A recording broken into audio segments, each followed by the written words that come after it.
Bienvenue à l'Église Le Portail en ligne.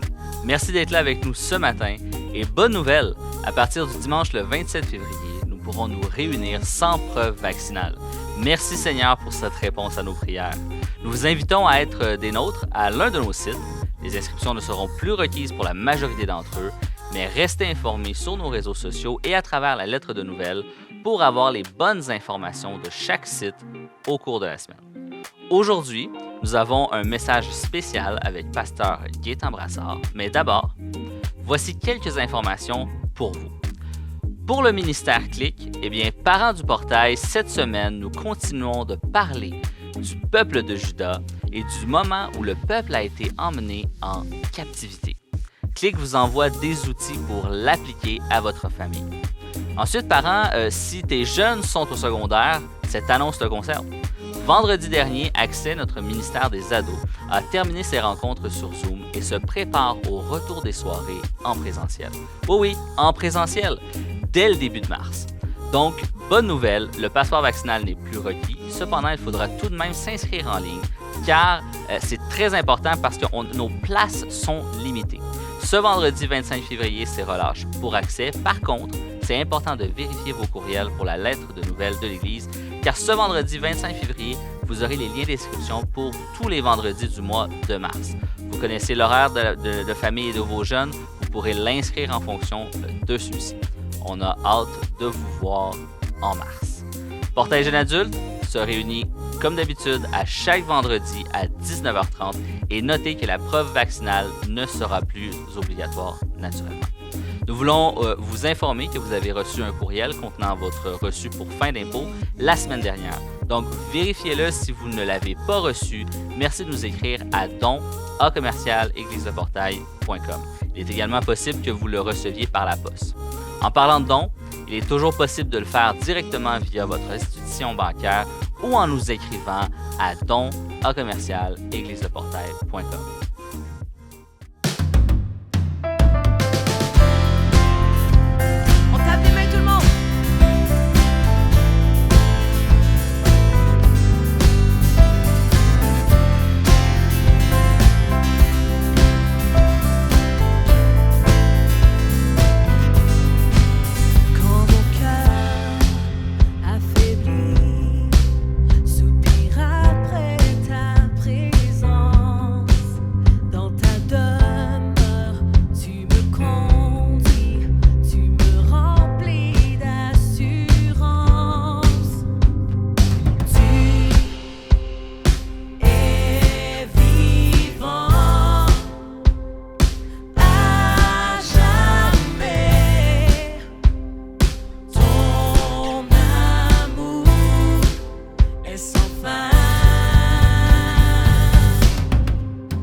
Bon matin, Église de Portail. Heureux encore une fois d'avoir le privilège de vous annoncer la bonne nouvelle de Jésus. Même si c'est en ligne, la bonne nouvelle de Jésus demeure. Et d'emblée, on veut dire merci Jésus pour le retour aux réunions. La semaine dernière, c'était le retour. Et la bonne nouvelle, oui, ce matin, à l'heure actuelle, il y a une réunion, mais dès la semaine prochaine, on retourne quasi en normalité, donc avec des réunions à tous nos sites, sans passeport vaccinal et sans inscription. Donc, on va pouvoir accueillir plus de gens. Est-ce que je peux entendre un gloire à Jésus? On est vraiment, vraiment excités parce que les réunions, c'est fondamental. Hein, c'est comme, les chrétiens, c'est comme une bûche. Si tu as quelqu'un à côté de toi, tu peux dire, tu es une belle bûche pour Jésus. Si tu prends une bûche et tu la laisses seule, elle s'éteint. Pour garder une bûche allumée, tu dois la mettre avec plusieurs bûches et c'est ensemble qu'une bûche vont faire un feu. Un chrétien, ça a été notre cas pendant 2 ans, par-ci par-là, un chrétien à la maison, isolé, sans église, sans présentiel, sans culte, sans rassemblement, sans réunion, c'est comme une bûche que tu mets de côté et tranquillement, on s'éteint.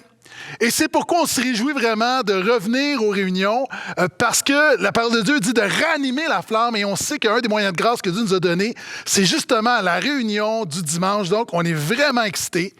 Et cela étant dit, après bientôt 2 ans de pandémie, une des choses que je réalise, c'est que les chrétiens, malgré les bonnes nouvelles qu'on a entendues, beaucoup de chrétiens sont encore isolés, fatigués, chargés, angoissés, frustrés, divisés, amoché. Et si tu te reconnais là-dedans, tu peux dire Amen dans ton cœur, parce qu'il y a des éléments là-dedans, je me reconnais. Je pense que 100% des gens qui m'écoutent ce matin ont vu une fatigue pandémique. Mais Jésus a dit, c'est pas ceux qui sont en bonne santé qui ont besoin de médecins, mais c'est ceux qui sont malades. La bonne nouvelle, c'est que Jésus est venu pour ceux qui ont des besoins. Jésus est le grand médecin des cœurs. Est-ce que je peux entendre Amen? Et si Jésus est le grand médecin, l'Église locale est son hôpital spirituel. C'est une analogie qu'on emploie. On dit l'Église, c'est un hôpital spirituel. Pourquoi? Parce que Jésus est le grand médecin, et même le meilleur médecin du monde a besoin d'un hôpital pour œuvrer. Il y a quelques mois, j'ai eu des ennuis de santé, et un médecin m'a offert une consultation en ligne.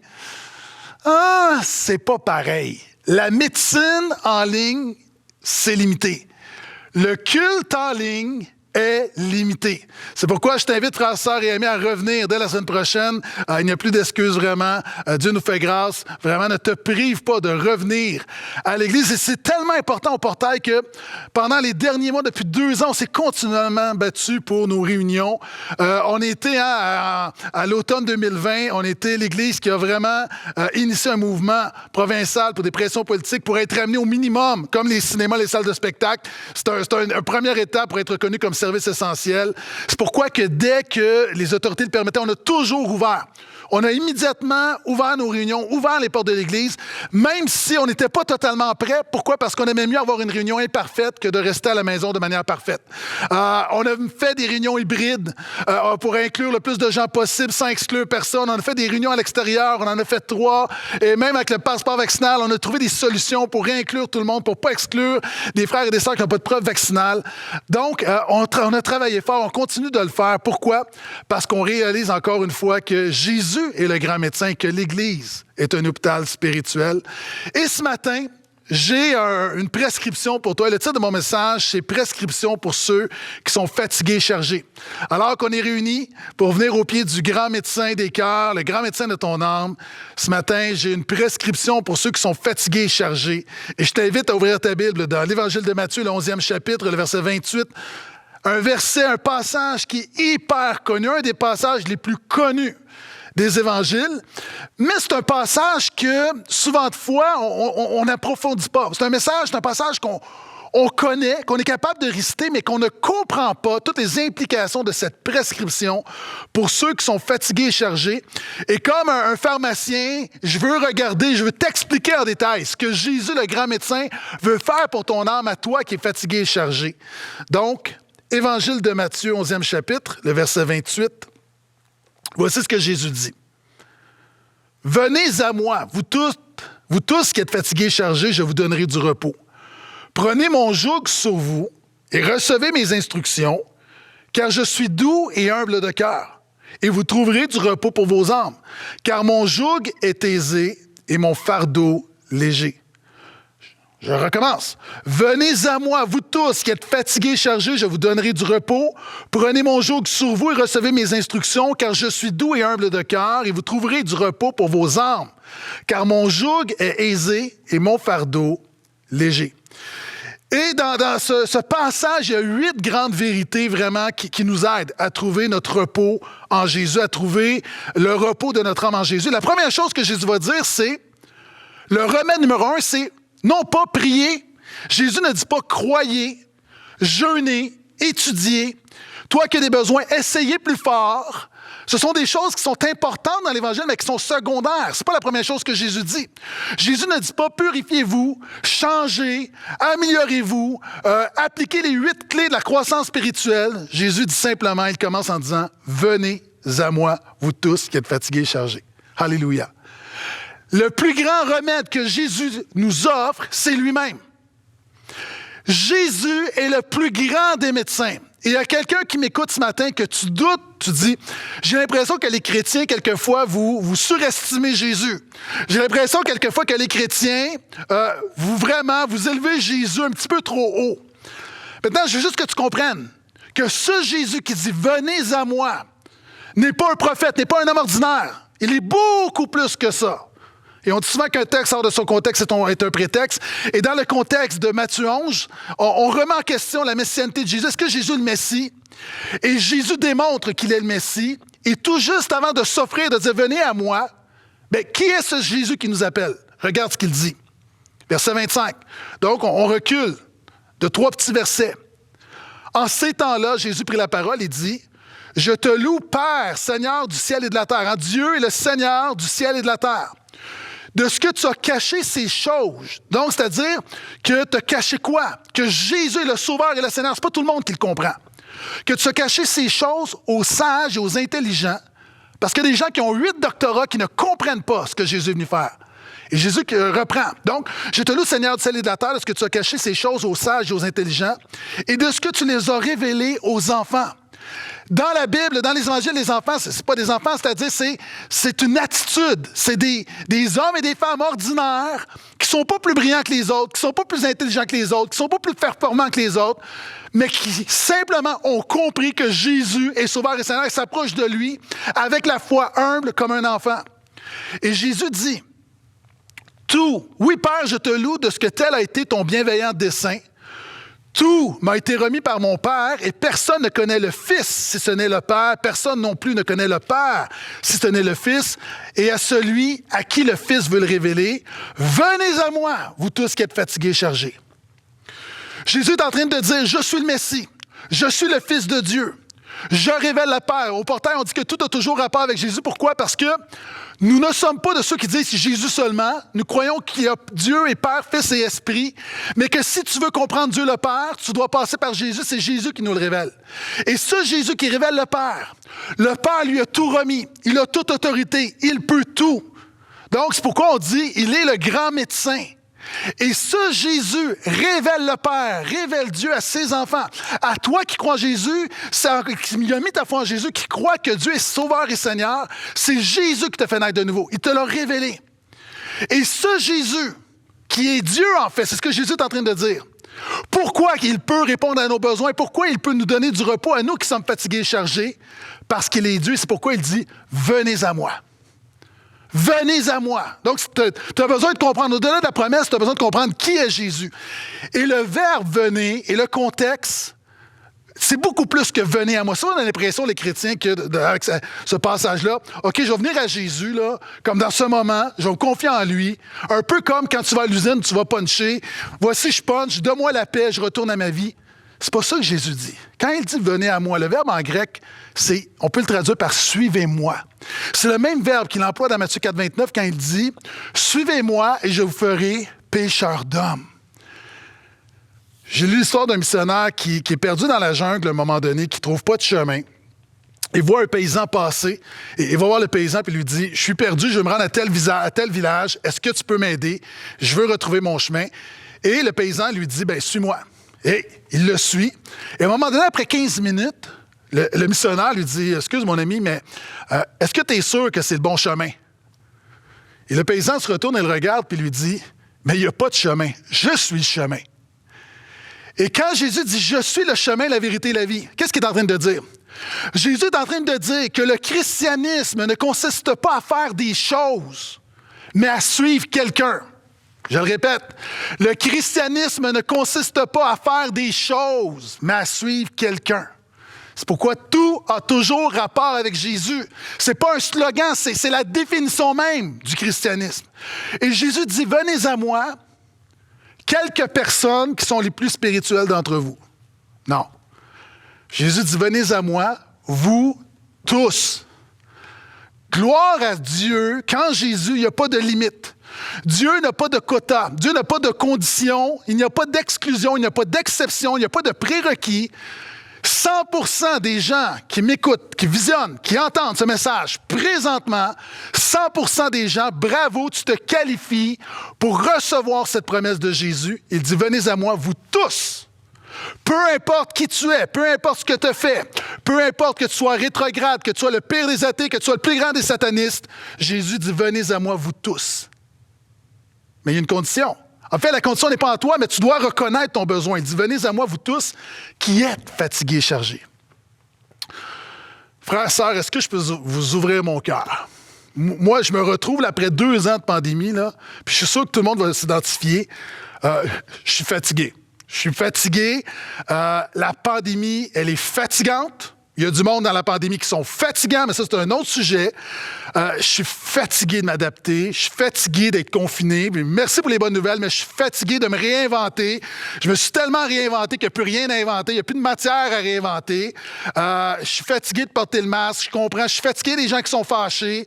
Je suis fatigué des gens qui sont radicalisés. Je suis fatigué des gens qui sont divisés. Un peu, là, la manière que je me vois, puis il y a plusieurs pasteurs qui sont comme ça dans notre équipe pastorale, c'est que, vous savez, un pasteur, littéralement, c'est un berger. Puis depuis 2 ans, là, ce que je fais, je mets tous mes efforts à garder les brebis dans la bergerie centrée sur Jésus.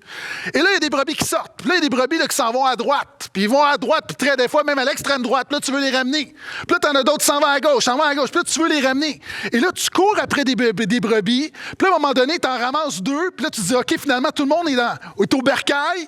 Et là, tu te rends compte qu'il y en a d'autres. Et tu passes ta pandémie à juste vouloir faire en sorte que tout le monde reste simplement centré sur Jésus. Mais c'est épuisant. C'est épuisant. Jésus dit, venez à moi, vous tous qui êtes fatigués. Je suis convaincu qu'il y a des gens, peu importe nos convictions sociales ou politiques, j'ai l'impression que nous sommes tous fatigués. Mais la bonne nouvelle, c'est que Jésus dit, venez à moi. Venez à moi, vous tous qui êtes fatigués et chargés. Le mot chargé est un mot spécial. Jésus l'emploie dans Luc 11, 46, par exemple, pour parler de la charge de la religion. C'est un mot dans la bouche de Jésus, c'est un mot qu'il utilise pour parler de la religion. Non seulement ici, il parle de ceux qui sont fatigués par les circonstances de la vie, mais il parle de ceux qui sont chargés. Il y a des frères et des sœurs, présentement, tu te retrouves en date d'aujourd'hui, tu aimes Jésus, tu es sauvé. Mais la vie chrétienne est devenue une charge. C'est à toi que Jésus parle. Jésus dit, venez à moi, vous tous qui êtes chargés par la religion. Je sais que les chrétiens ont dit, non, mais ma vie chrétienne n'est pas une religion. Bla, bla, bla, bla. Quelquefois, puis je le dis avec respect, je n'ai pas l'air de le faire, mais il y a du monde ici. Ta vie chrétienne est devenue une religion. Elle est devenue une liste de choses à faire et à ne pas faire. Pour toi, la prière est une charge.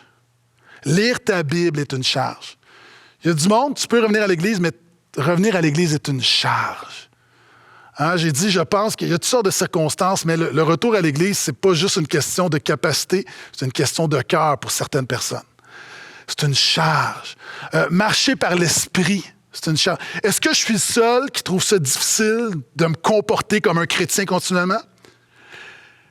OK, encore une fois, peut-être que je ne devrais pas le dire, mais moi, à un moment donné, j'ai demandé au Seigneur, j'ai dit, Seigneur, est-ce que tu peux me donner une demi-heure de mon ancienne vie? Est-ce que tu peux me donner une demi-heure de mon ancienne vie? Là, j'aurais juste 2-3 affaires à régler. La réalité, c'est que dans cette pandémie, avec la fatigue pandémique, beaucoup de chrétiens, Jésus est devenu une charge. Tu ne vas pas l'avouer, mais toutes les disciplines spirituelles sont devenues une charge.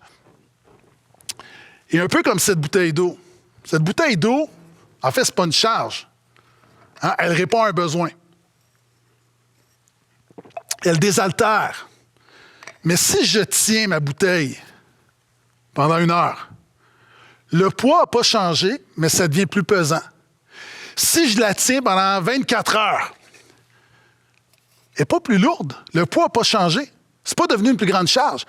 En fait, oui, c'est devenu une charge. Pourquoi? Parce que c'est moi qui est fatigué. Après une heure, mon bras va être engourdi. Après une journée, probablement que là, je ne sentirai plus mon bras, le sang circulement. Et là, ça devient comme atroce comme douleur. La même bouteille d'eau qui désaltère peut devenir une charge. La prière, pour le chrétien, n'est pas une charge. La prière désaltère. La parole de Dieu désaltère. L'Église désaltère. Jésus désaltère. Le problème, c'est que nous sommes fatigués et ce qui répond à un besoin est devenu une charge pour les chrétiens. Puis je ne suis pas ici pour te condamner et te dire que tu ne devrais pas te sentir comme ça puis que ce n'est pas correct. Puis non. Jésus comprend. Jésus dit, venez à moi, vous tous qui êtes fatigués et chargés. Et je vous donnerai du repos. C'est une promesse que Dieu fait dans Jérémie 6,16. Et quand Jésus dit « Je vous donnerai du repos », en fait, il déclare de manière implicite qu'il est Dieu. Nous avons besoin de repos. Et ce repos-là, il y a seulement Jésus qui peut te le donner. Un jour, il y a des jeunes enfants, 4-6 ans environ, vont chez le fleuriste, prennent leur argent de poche pour acheter un cadeau à leur maman et reviennent avec une belle couronne. La maman est là, puis elle est toute touchée. Et là, elle tourne la couronne, puis elle voit qu'il y a une banderole. Puis sur la banderole, c'est écrit « Repose en paix ». Et là, les enfants disent « Maman, on sait que souvent, là, tu dis que tu as besoin de repos et de paix. Quand on a vu ça, on s'est dit que c'était parfait pour toi. » Maintenant, Jésus dit « Je vous donnerai du repos », mais il t'offre un repos qui n'est pas de ce monde. Mais pour recevoir le repos de Jésus, écoute-moi bien, tu dois apprendre à t'approprier cette promesse. Et pour recevoir le repos de Jésus, tu dois apprendre et comprendre quelque chose. Tu dois apprendre et apprendre quelque chose. Regarde, Jésus ne dit pas, le passage n'arrête pas là. Venez à moi, vous tous qui êtes fatigués et chargés, je vous donnerai du repos. Non. Jésus a encore beaucoup de choses à dire. Cette promesse, elle est riche. Il dit, prenez mon joug sur vous et recevez mes instructions. Littéralement, là, prenez mon joug et apprenez de moi. De la même manière que si un homme riche te donne un chèque, tu dois faire 2 choses. Un homme ou une femme riche te donne un chèque, tu dois faire 2 choses. Tu dois le prendre, tu dois prendre le chèque, et tu dois l'encaisser. C'est exactement ce que Jésus dit. Jésus dit, je vais te donner un repos, mais souvent les chrétiens ont une vision mystique, qu'on va juste venir et Dieu va nous donner le repos, tout est réglé. Non, tu dois apprendre. C'est ça la vie du disciple. Tu suis Jésus. Jésus va t'apprendre par le Saint-Esprit à trouver ton repos en lui. Mais il y a 2 choses. La première chose, il dit, prenez mon joug. OK. Moi, ça fait des années que je suis chrétien. Ça fait presque 25 ans que je suis pasteur, que je connais ce passage-là. Et je n'ai jamais vraiment compris pourquoi Jésus dit « Prenez mon joug ». Parce que, me semble que j'ai l'impression que Jésus s'est trompé.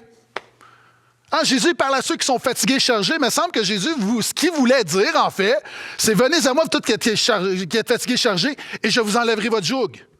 Mais non, Jésus dit « Prenez mon joug ». Mais c'est parce que si je suis fatigué, la solution, ce n'est pas de prendre un joug supplémentaire. Évidemment, Jésus ne s'est pas trompé. Qu'est-ce que Jésus est en train de dire? C'est quoi un joug? Il faut que tu reviennes à l'essentiel. Un joug, c'est un morceau de bois qu'on met sur des animaux qui sert à tirer une charge. À la base, un joug est utile.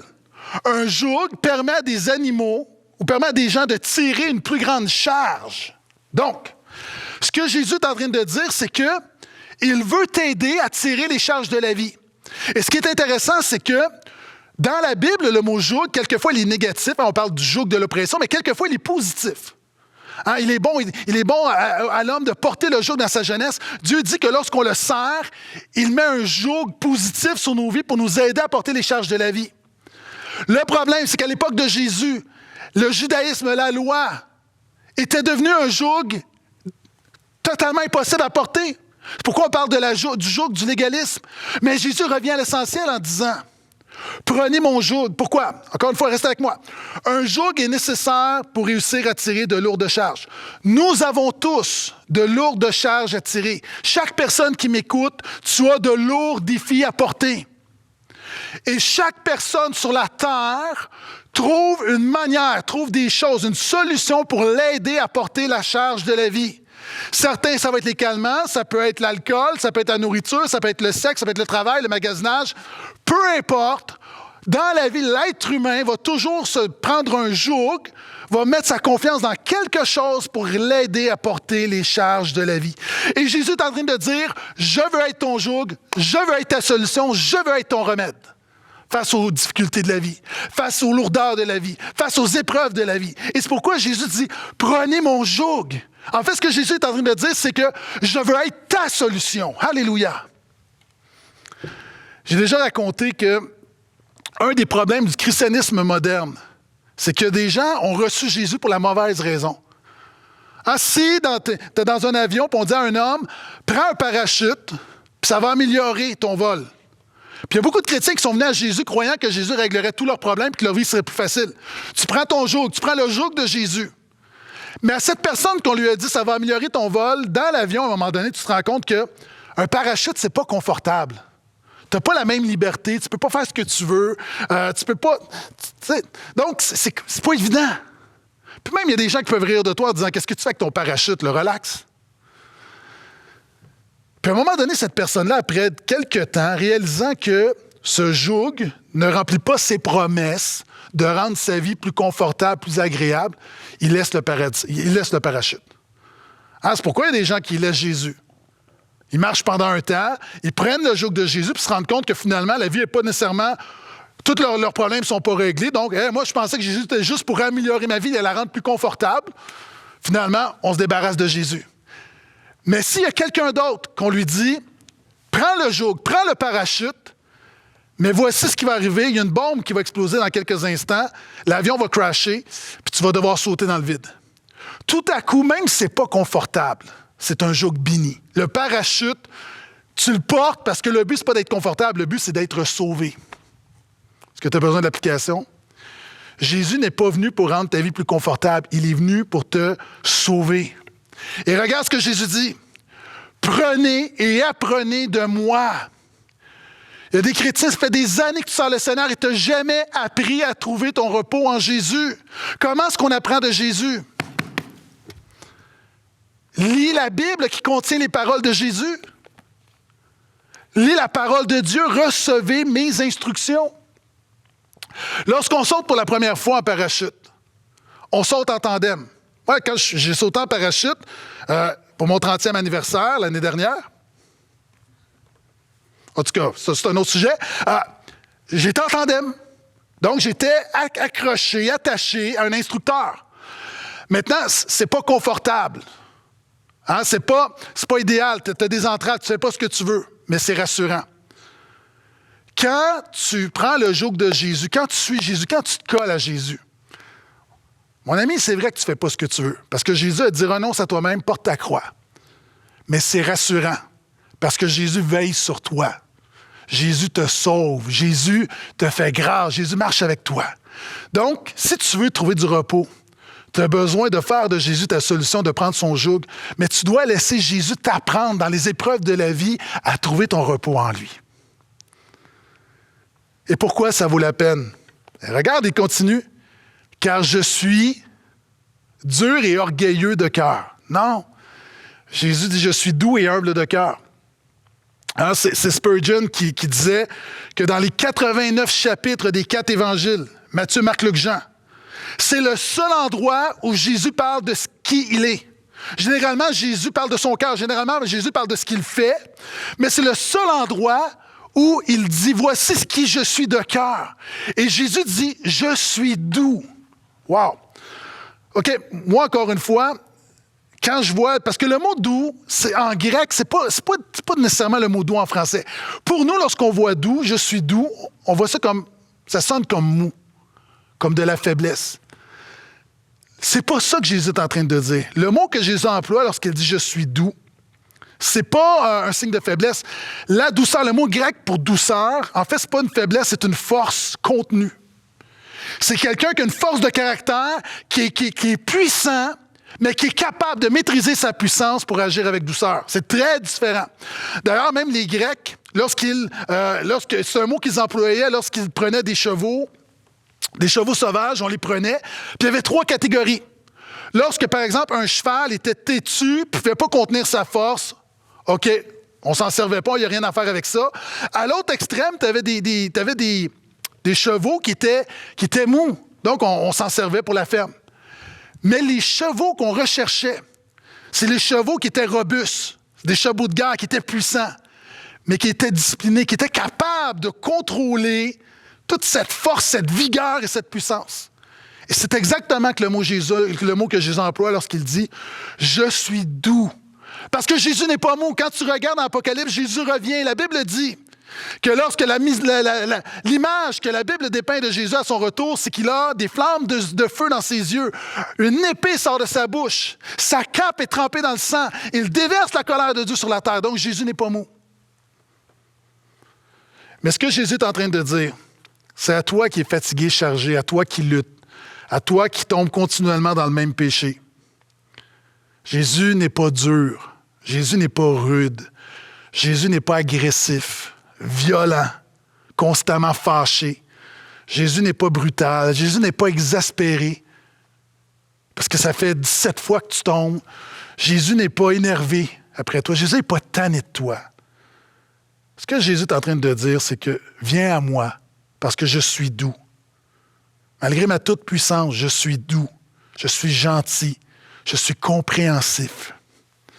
C'est Dan Otlund, dans son livre, justement, Doux et humble de cœur, qui dit que la posture la plus naturelle pour Jésus n'est pas de pointer le doigt, mais d'ouvrir les bras. Souvent, on a l'impression que Jésus nous regarde, là. Non. Jésus a les bras ouverts. Il est doux. Mais non seulement doux, il est humble. Encore une fois, vous savez, le Nouveau Testament a été écrit en grec, puis quelquefois on perd dans la traduction, il y a des mots il y a des nuances qu'on perd. Humble, ça veut dire quoi, humble? Est-ce que ça veut dire que Jésus a une fausse modestie? Vous savez, souvent, au porteur, on dit « Gloire à Jésus », on acclame le Seigneur, on lui donne notre louange. Est-ce que Jésus est humble? Ça veut dire que lorsqu'on l'applaudit, là, Jésus est au ciel, puis il fait comme « Ah, mais non. » Est-ce que c'est ça que Jésus fait? Non. Encore une fois, en grec, ici, le mot « humble », c'est pas tellement, tu sais, la modestie, c'est une condition d'humiliation. Ce que Jésus est en train de dire, c'est que je suis humble, c'est-à-dire, je me suis abaissé pour vous. En fait, l'humilité dans la Bible, c'est que je suis accessible. Il est humble, il est abaissé, c'est ce que la Bible nous dit en Philippiens, hein? Et c'est dépouillé. Non, il ne s'est pas dépouillé de la divinité dans le sens qu'il a cessé d'être Dieu. Il s'est dépouillé de l'exercice libre et indépendant des attributs de la divinité. C'est-à-dire, Jésus est toujours Dieu, mais il a choisi de s'abaisser, d'être humble pour être accessible. J'ai lu que la personne la plus populaire sur la Terre présentement, c'est Dwayne Johnson, The Rock. OK? On peut débattre, là. Bon. On dit que c'est Dwayne Johnson. Maintenant, je te mets au défi de tenter d'aller prendre un café avec Dwayne, The Rock. Ça ne fonctionnera pas. Parce que dans notre monde, plus une personne est élevée, moins elle est accessible. Jésus est le roi des rois, le Seigneur des seigneurs, il est élevé, il est exalté. Mais il s'est abaissé, il est marché sur sa terre pour être accessible.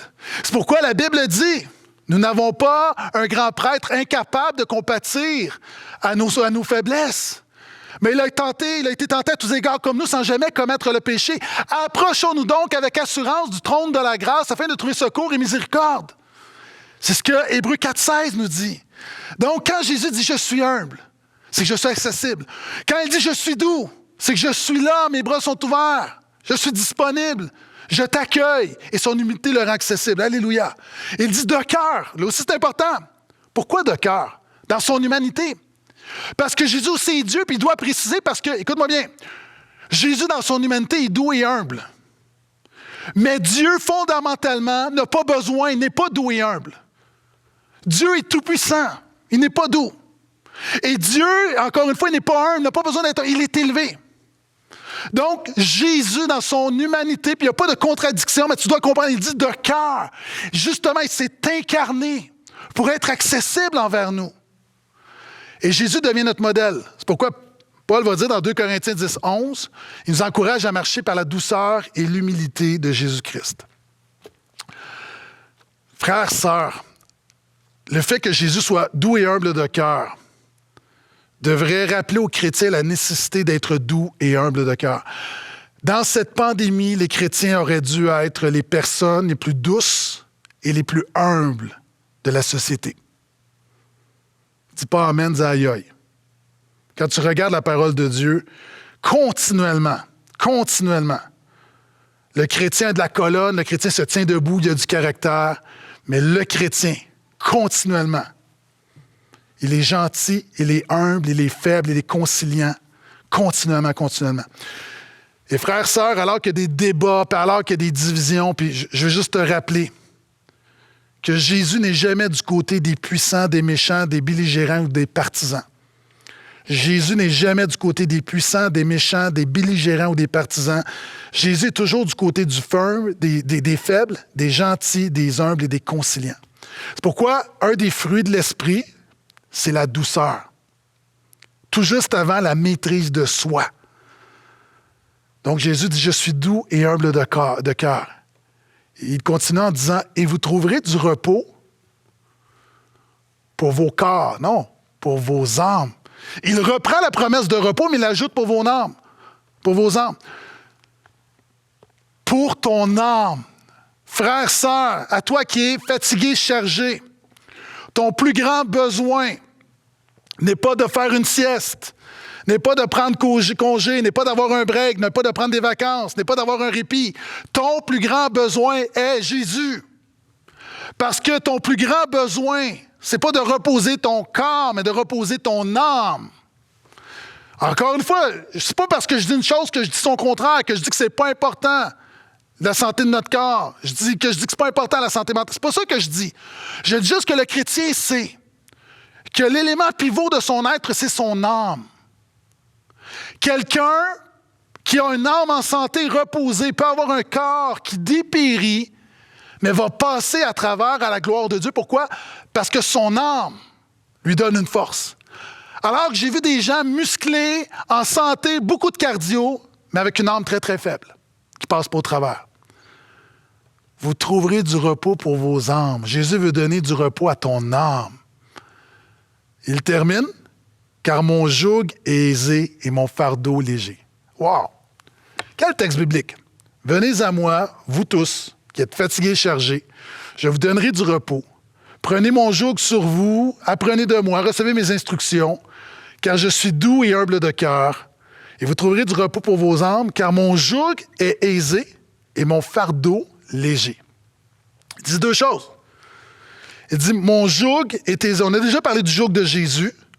Puis il dit, mon joug, quand je deviens ton joug, quand je deviens ton remède, ta solution, ta prescription, ce que je suis pour toi, je ne suis pas un fardeau. Il dit, mon joug est aisé. Littéralement, on peut dire doux, bon, utile. Exemple. Vous savez, pour déménager un frigo, ça prend minimalement 2 personnes. OK? Déplacer un frigo du premier étage au sous-sol seul, c'est pas une bonne idée. Quand on déplace un frigo, il y a 2 positions. Lorsqu'on descend des escaliers, il y a 2 positions. Tu as la personne qui a toute la charge en bas, dans la position inférieure, et tu as la personne supérieure qui a juste pour rôle de tenir l'équilibre puis de suivre le lead de la personne qui est en bas. Quand Jésus dit « mon joug est aisé », ça veut dire que quand Jésus est ton remède, alors que tu as des poids dans la vie, nous avons tous des choses à porter en passant, hein? Ça ne va pas changer.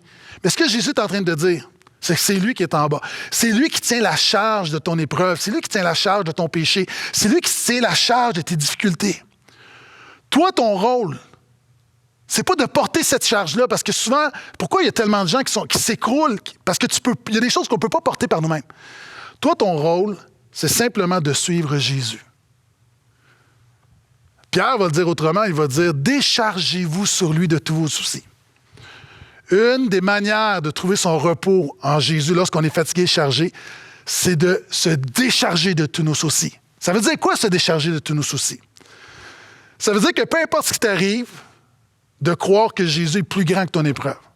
Ça veut dire que peu importe ce qui t'arrive, de croire que Jésus a le dernier mot. C'est-à-dire de peu importe ce qui t'arrive, de croire que peu importe ce qui va arriver au bout de la ligne, tout concourt au bien de ceux qui aiment Dieu. De savoir que peu importe ce qui arrive, de se décharger sur Jésus, c'est de savoir qu'il est en contrôle, puis il n'y a rien qui arrive dans ta vie sans qu'il l'autorise. Quand tu es capable de te décharger sur Jésus, quand par la grâce de Dieu, tu peux le faire, tout à coup, tu es capable de trouver ton repos dans l'épreuve. C'est pourquoi Jésus dit « Mon joug est aisé ». Et il dit « Mon fardeau est léger ». Wow! Mon fardeau est léger. C'est intéressant. Un fardeau léger, en français, on appelle ça un oxymore. Un fardeau, c'est quelque chose qui n'est pas léger par définition. Un fardeau léger, c'est une contradiction. C'est comme une lumière noire. C'est comme de l'eau sec. Hein, c'est comme une chaleur froide. C'est un non-sens.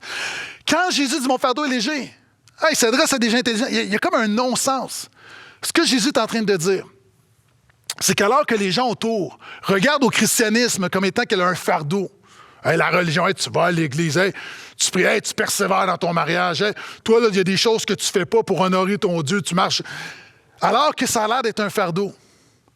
Jésus dit, en fait, ce n'est pas un fardeau. Mon fardeau est léger, c'est un oxymore. C'est comme la personne qui est en train de se noyer, puis tu lui mets un gilet de sauvetage. Ton gilet de sauvetage, là, est-ce qu'on s'entend que c'est un fardeau? C'est-à-dire, la personne, quand tu es dans l'eau, tes mouvements sont entravés, mais en fait, c'est pas un fardeau, ça te sauve la vie. Il n'y a jamais personne qui voit un gilet de sauvetage comme étant un fardeau. Mais si tu prends une personne qui n'a pas de gilet de sauvetage et l'autre qui en a un, est-ce qu'on s'entend qu'il y en a une qui est entravée, que c'est plus lourd?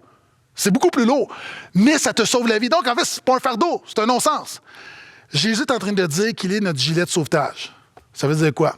Ben, Jésus parle ici, mon fardeau est léger, c'est salut par grâce. C'est salut par grâce. Alors qu'on a revêtu Jésus-Christ pour être sauvé, pour faire la paix avec Dieu, pour passer au travers, pour hériter de la vie éternelle. Il ne suffit pas que tu travailles plus fort et que par toi-même, tu vas réussir, tu vas atteindre la rive. Non, mon ami, tu ne vas pas y atteindre. Jésus dit, confie-toi en moi. Jésus nous revêtit. Jésus est notre gilet de sauvetage. Donc, on est sauvé par grâce. C'est-à-dire, on ne flotte pas par nos efforts. Par grâce, on ne le mérite pas. C'est exactement ce que Jésus fait. Mais ce n'est pas tout. Et je termine là-dessus. Quand il dit « Mon fardeau est léger », tu as besoin de le comprendre pour la vie éternelle. Mais le plus grand défi des chrétiens, c'est de comprendre comment... Non, le plus grand défi des chrétiens, c'est de comprendre non seulement le salut par grâce, puis je pense que beaucoup de chrétiens le comprennent, mais très peu de chrétiens comprennent la vie quotidienne par grâce. 1 Pierre 5,10, Pierre va dire que le Dieu de toute grâce... Il parle du Dieu de toute grâce. Pourquoi?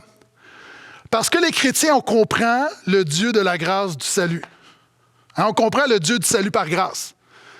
Mais beaucoup de chrétiens ne comprennent pas comment Jésus se manifeste, comment Jésus nous fait grâce dans la vie quotidienne lorsqu'on est chargé, fatigué, épuisé, tanné, puis qu'on tombe dans notre péché. Et Jésus dit, « Je veux être ton gilet de sauvetage, non seulement pour la vie éternelle, mais pour la vie quotidienne. » Jésus, celui qui te garde la tête hors de l'eau. Ça veut dire quoi? Ça veut dire que tu as besoin. Jésus veut révéler sa grâce dans ta vie, veut révéler. La grâce, ça veut dire qu'à toi qui es fatigué et chargé, Jésus veut initier quelque chose dans ta vie. Ça veut dire qu'à toi qui es fatigué et chargé, Jésus veut te donner un repos que tu ne mérites pas. Il ne va pas te donner le repos parce que tu fais les bonnes choses.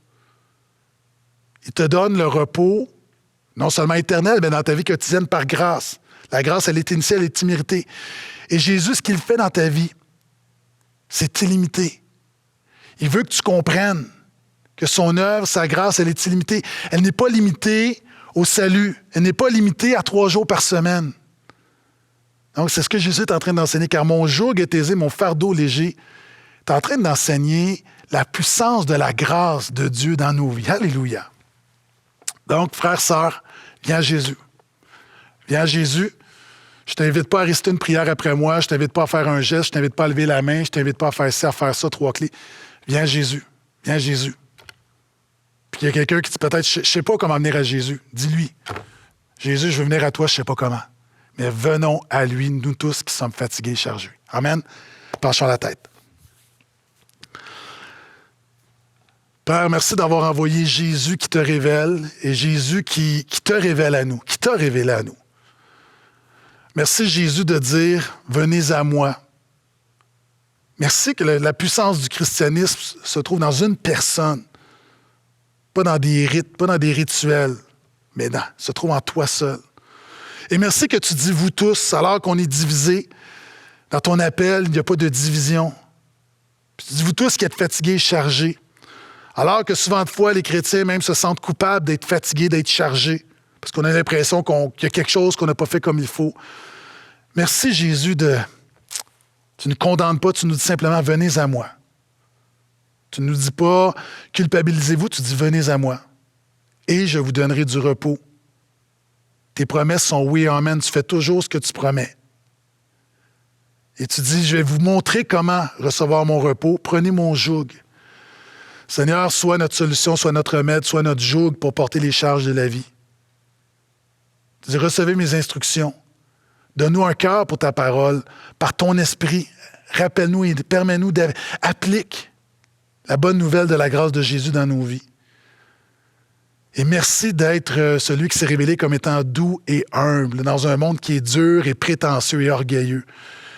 Quelle grâce d'avoir un Sauveur qui est doux et humble de cœur, qui nous accueille, qui nous regarde avec un sourire, qui a les bras tendus, qui ne se tanne pas de nous accueillir fois après fois, après fois, après fois. C'est pour ça que tu es venu. Et tu dis que nous trouverons du repos pour nos âmes. Seigneur, donne-nous, dans un monde qui met beaucoup d'accent sur le corps, donne-nous d'avoir des âmes reposées. Repose nos âmes maintenant. Car oui, il est vrai, nous déclarons que ton joug est aisé. Seigneur, apprends-nous par ton esprit à décharger, se décharger sur toi, à décharger tous nos soucis, à les mettre sur toi. Parce que ton joug est aisé, ton fardeau est léger. Finalement, apprends-nous non seulement la bénédiction de notre salut par grâce, mais par ton esprit, apprends-nous. Seigneur, par ta parole, révèle-nous que tu es non seulement le Dieu du salut par grâce, mais tu es le Dieu de la vie quotidienne par grâce. Tu es le Dieu de la vie éternelle par grâce, mais tu es le Dieu de la vie quotidienne par grâce. Là où le péché abonde, ta grâce surabonde. Tu es le Dieu de toute grâce. Donc, nous venons à toi, nous tous qui sommes fatigués et chargés, pour recevoir ton repos. Dans le nom de Jésus. Amen.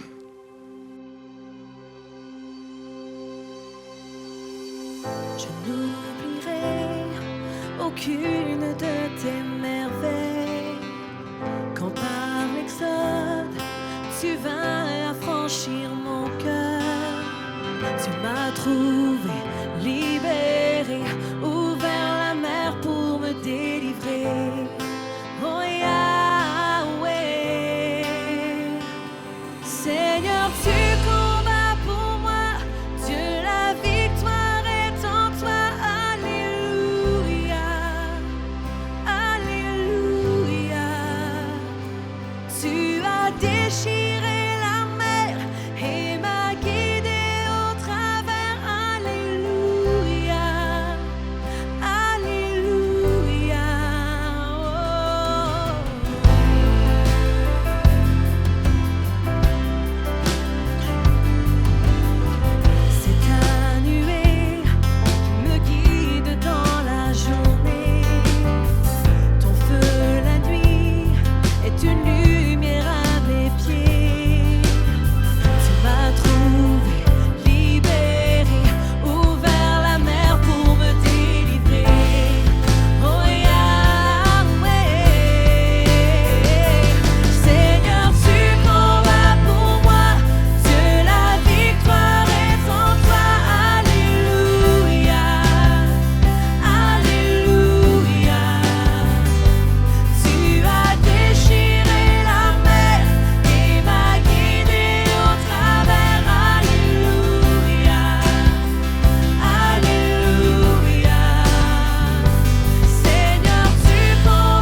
viens dans mon Égypte. Dieu, tu vas dans mon Égypte. Tu me pris par la main, me guida vers la liberté, dans le pays promis. Jamais je ne t'oublierai, ton nom je chanterai.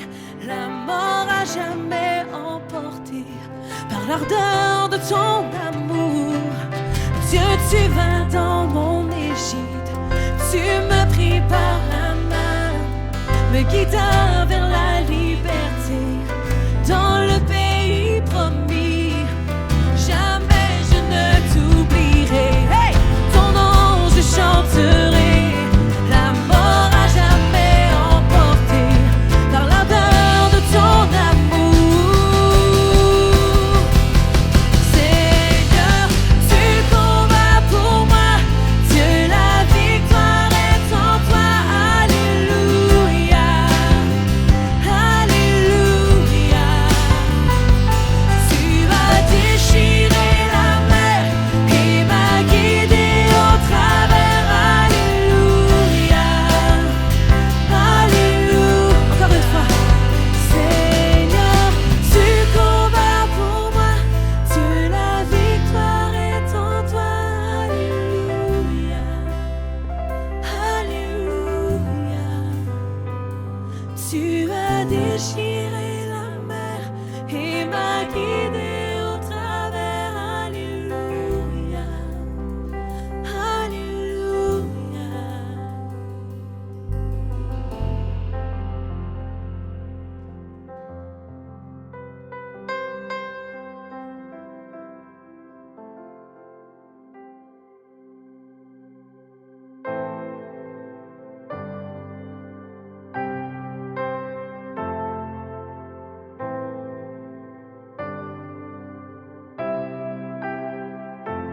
Tu inondes ma vie d'une mélodie, déversant en moi un chant.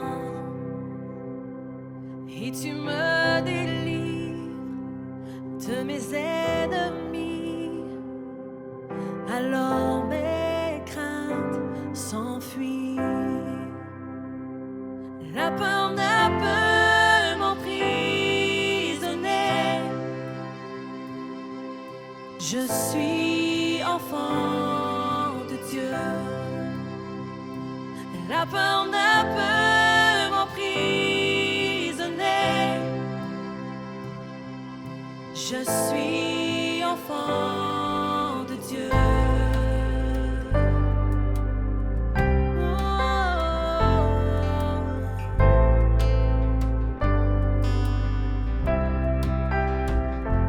Dès le tout début, tu m'avais choisi. L'amour m'a appelé. Et dans ta famille,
délivrance.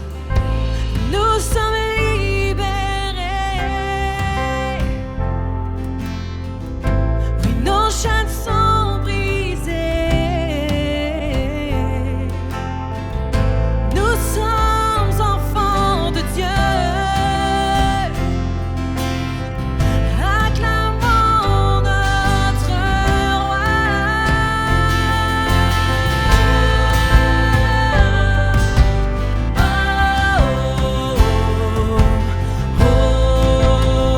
ouvert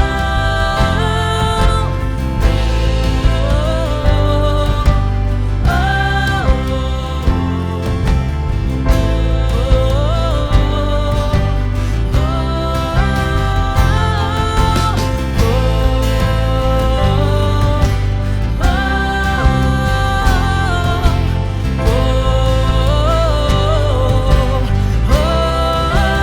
est devant moi, et ton amour a noyé mes peurs. Tu m'as secouru, c'est pourquoi je chante. Je suis enfant de Dieu. Tu as ouvert la mer qui est devant moi, et ton amour a noyé mes peurs. Et tu m'as secouru, c'est pourquoi je chante. Je suis enfant de Dieu. Je suis enfant de Dieu. Je suis enfant de Dieu. Je suis enfant de Dieu. Chantons ensemble, tu as ouvert. Tu as ouvert la mer qui est devant moi. Ton amour a noyé mes peurs. Tu m'as secouru, c'est pourquoi je chante. Je suis enfant de Dieu. Encore une fois, tu as ouvert. Et tu as ouvert la mer qui est devant moi. Ton amour a noyé mes peurs. Et tu m'as secouru, c'est pourquoi je chante. Je suis enfant de Dieu. Déclarons-le une dernière fois, je suis enfant. Je suis enfant de Dieu.